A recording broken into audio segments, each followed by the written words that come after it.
आजच्या धावपळीच्या आयुष्यात आपण चवीसाठी खूप काही खातो, पण आरोग्यासाठी काय खातो याकडे खूपदा दुर्लक्ष होतं. आपल्या स्वयंपाकघरात सहज मिळणारी पण औषधी गुणांनी भरलेली एक खास भाजी म्हणजे शेवग्याची शेंग आणि अशा शेवग्यांचं सूप शरीरासाठी अत्यंत उपयुक्त आहे आणि डाएट करताना सुद्धा हा सूप शरीराला खूप फायदेशीर आहे.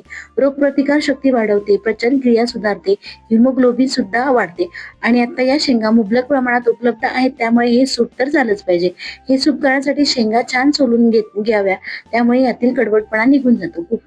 कुकरमध्ये आपल्याला हा सूप बनवायचा आहे, त्याच्यामुळे एकदम तूप टाकलेलं आहे, तुम्ही तेल सुद्धा वापरू शकता आणि 3 ते 4 काळी मिरी, लसूण, आलं घ्यायचं आहे आणि एक मोठा चिरलेला कांदा, टोमॅटो घ्यायचा आहे. इथे मी मसूर डाळ घेतलेला आहे, मसूर डाळ स्वच्छ धुवून घेतलेला आहे, भिजत घालायची अजिबात गरज नाही आणि हा शेवग्यांच्या शेंगांचा सूप आहे, त्यामुळे मुबलक प्रमाणात शेवग्याच्या शेंगा टाकायचा आहे. कोथिंबीर टाकून छान इथे मी परतून घेतलं आहे. आता मसाले घालायचे आहेत.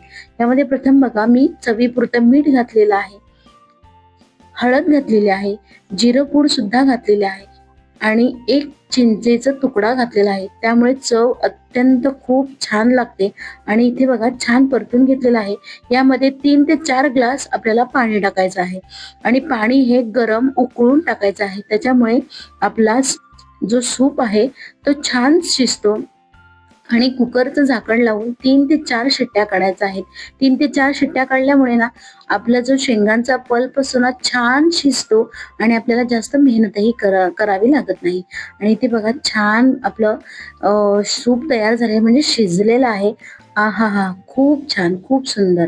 आणि इथे बघा आता आपल्याला हे सूप गाळून घ्यायचं आहे. त्याच्यामुळे तुमच्याकडे जर स्मॅशर असेल ना, तर स्मॅशरने हे चांगलं असं मिक्स करून घ्यायचं आहे आणि आता आपल्याला हे सूप गाळून घ्यायचं आहे. एका चाळणीमध्ये हे सूप छान आपल्याला इथे गाळून घ्यायचं आहे आणि आपलं हे जे सूप आहे, जे शेंगा आहेत त्या मिक्सरला न लावता आपण सहज असं गाळून घेतलेलं आहे, कारण शेंगा खूप छान शिजलेल्या आहेत, त्याच्यामुळे आपल्याला इथे जास्त मेहनतही करावी लागत नाहीये आणि यातला सगळा पल्प आपल्याला काढून घ्यायचा आहे.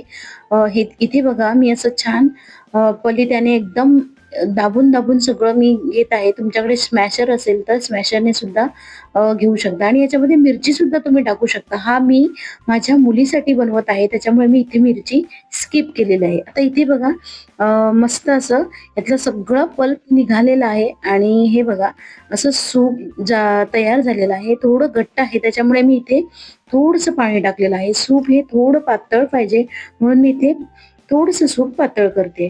आता आपल्याला गॅसची फ्लेम कमी ठेवूनच सूप गरम करायचं आहे. यामध्ये मी आता काळी मिरी पूड टाकलेलं आहे, थोडंसं चवीपुरतं मीठ टाकलेलं आहे आणि वरून कोथिंबीर टाकायची आहे. खूप छान असं सूप तयार झालेलं आहे आणि वरून बघा इथे मी किंचित गूळ घेतलेला आहे चवीपुरता. खूप छान टेस्ट लागते, नक्की टाकून बघा. आंबट गोड टेस्ट छान लागते आणि वरून एक अर्धा लिंबू पिळायचा आहे. खूप सुंदर सूप लागतं आणि एकदम सोपी पद्धत आहे, नक्की ट्राय करून बघा. या थंडीमध्ये तुम्ही सुद्धा सूप बनवलं का? नाही तर नक्की बनवा. ही पद्धत अगदी सोपी आहे, कमी साहित्यामध्ये अगदी झटपट होणारी आहे आणि रेसिपी आवडत असेल तर नक्की लाईक करा, शेअर करा, कमेंट करा. भेटूया तर अशाच एका छानशा रेसिपीमध्ये. तोपर्यंत बाय बाय.